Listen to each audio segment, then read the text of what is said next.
Lelo pa Nyasa VoiceBox tafuna tikudziwitseni kunena kuti pamene dziko la United States of America pamodzi ndi abale awo a dziko lija la Israel akupanga maphokoso kumaponya mizinga ndi mabomba ku dziko la Iran, mbali nayi dziko la United States of America likuchita zinthu mwakachetechete. Monga lero pa 1 April 2026 dziko la United States of America kudzera mu nthambi yake yoona za space komanso maulendo amlengalenga imene ndithu ndi National Aeronautical and Space Agency NASA ali kalikiliki kukonzekera ulendo obwerera ku mwezi. Tikumbutsane pano kuti dziko la America mu zaka za ma 1960s ndithu amayenda maulendo ataliatali kupita ku mwezi kukatera ndi kumabwerera kuno pa dziko lapansi. Amene kuti ayi tikukapanga zimenezi kafukufuku okhudzana ndi science kuti kodi pali malo ena mulengalenga kumene anthu angakhale kuposera pano pa dziko lapansi. Ndiye papita ndithu zaka zokwanira 54 chiyambireni mu chaka cha 1972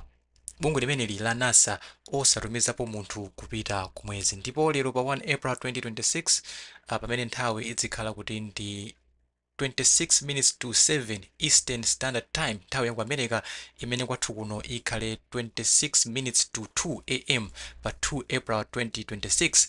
chombo chotchedwa Artemis II chikhala ndithu chikubangula maenjini ake kunyamuka ulendo wa 384,000 kilometers kuchoka ku Florida ku Kennedy Space Center amene kundithu ndi ku Florida mu dziko limene la United States of America kulowera ku mwezi. Ulendowu akuti sakatera pa mwezi koma akangozungulira, ndipo duration ya ulendo umenewu itenga ndithu masiku okwana 10. Ndi kuchokera pa 1 April akuyembekezera kuti ma astronauts amenewa kapena kuti anthu 4 amene atenge nawo mbali pa ulendo umenewu adzikhala kuti akubwera kuno kwathu kumudzi pa dziko lino lapansi patatha masiku okwanira 10, ndipo akuyembekezera kuti adzatera mu nyanja ya mchere ya Pacific Ocean. Nde ulendo umenewu ndi ulendo opatsa chidwi, monga nena kale kuti pali anthu 4 amene akuyenda pa ulendo umenewu amene wandi bambo Reed Wiseman amene akhale ndithu komanda bwana mkubwa wa ulendo onsewu, komanso menepa pali bambo Victor Glover, iwowa akhale ngati kuti wachiwiri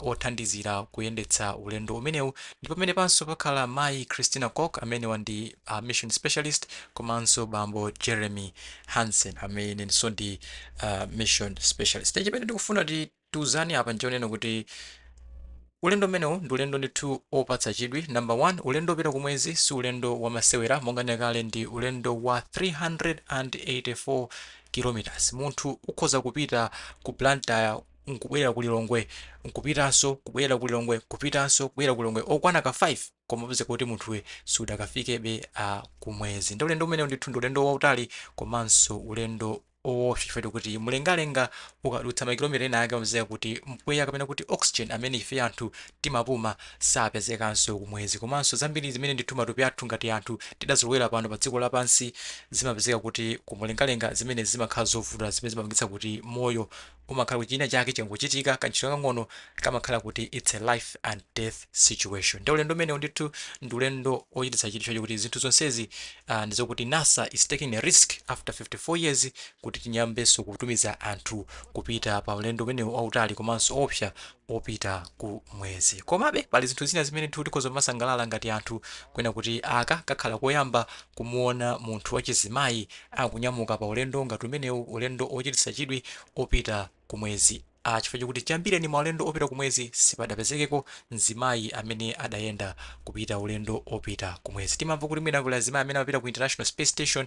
Ku International Space Station imakhala nthu ndi hundreds of kilometers above Earth. We are talking about hundreds of thousands of kilometers, ulendo wautali. Ndipo kakhala koyamba kuti mzimayi ayende nawo ulendo wautali ngati umenewu. Munthawi zonse zimene anzathu anasa akhala kutumiza wanthu ma 1960s kupita ku mwezi sadatumizeko munthu wachimwenye, sanatumizeko munthu wachichina, sanatumizeko munthu wakuda kapena kuti munthu amene asali mzungu kuyenda nawo pa ulendo opita ku mwezi. Ndipo lero pa 1 April 2026 kakhala koyamba kumuona munthu wakuda amene asali mzungu akuyenda nawo pa ulendo umenewu opita kumwezi, ndipo amenewa ndi bambo Victor Glover amene ndithu ali nzika dziko la America koma ndi munthu wa khungu la chikuda. Akanso kakhala koyamba kumuona munthu amene si nzika ya dziko la United States of America. Maulendo onse amene dziko la US layenda opita kumwezi amatumiza anthu amene ali nzika za dziko la United States of America, ndipo aka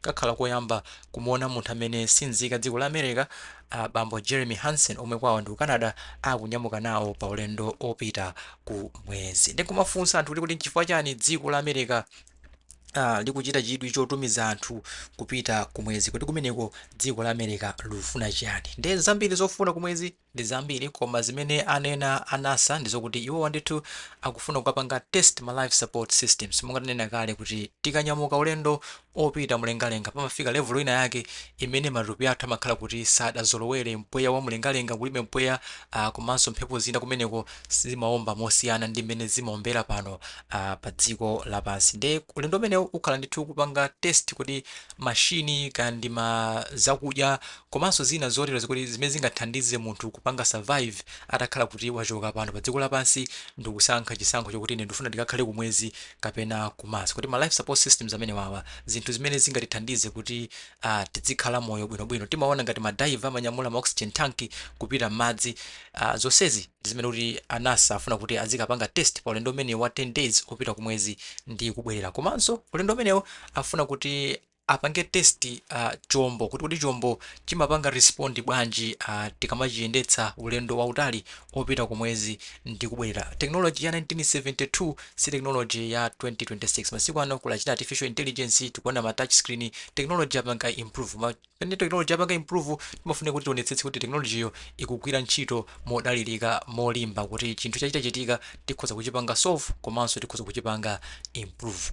Akanso koma kakhala koyamba kuti munthu wina aliyense pano pa dziko lapansi akaone kuseri kwa mwezi. Ambiri mwa ife timaona mwezi usiku koma timangoona mbali imodzi yokha ya mwezi. Kuli kuseri kwa mwezi kumene anthu ambiri sitinaonepo, ndipo mwina ayina mwa ife tidzafapo osakaona kuti kuseri kwa mwezi kumaoneka bwanji. Ndipo mission imene ya Artemis II imene anasa kukonzekera kutumiza ma astronaut awo m'maola ochepa pamene akubwerawa afuna kuona kuti kuseri kwa mwezi kumaoneka bwanji. Ndipo ambiri mwa ife we excited to see kuti zithunzi zimene zibwere anthu amenewa akafika kuseri kwa mwezi ndizooneka motani. Akanso tingokumbutsana kuti kakhala koyamba kuti munthu wina aliyense ayende ulendo wotalikitsitsa 384,000 kilometers. Palibepo munthu pano pa dziko lapansi chibadwireni chiyambireni history yathu ya dziko lino lapansi munthu amene adayenda ulendo wa 384,000 kilometers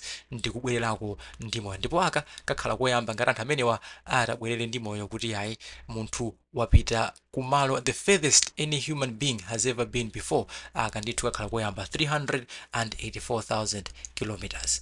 Ndipo zimenezi zithandiziranso kunena kuti kutsogoloko tikamadzetu kupanga mission ena obwerera kumwezi tidzapange ma mission kuti taphunzirapo kena kake komanso tadziwa. Ndi zimenezo ndithu ndi zimene dziko la America likukonzekera launch ikuyembekeza kuti ichitika monga tanena kale 6:30 Eastern Standard Time imene ili 1:30 AM kuno kwathu ku Malawi. Tikufunira zonse zabwino anthu amenewa pamene akuyamba ndithu ulendo umenewu opita kumwezi. Timakufuna kuti mwina tingokumbutsana kuti pamene nkhondo ikuchitika amene anthu akumenyana palinso zinthu zina zimene zikuchitika pano pa dziko lapansi monga ulendo umenewu historic journey yopita kumwezi ndithu imene akonza anzathu a dziko limene la United States of America kudzera mu nthambi yawo ya National Aeronautical and Space Agency. Mutuuza makomenti anu in the section below pompano mwachizolowezi pompano pa Nyasa VoiceBox.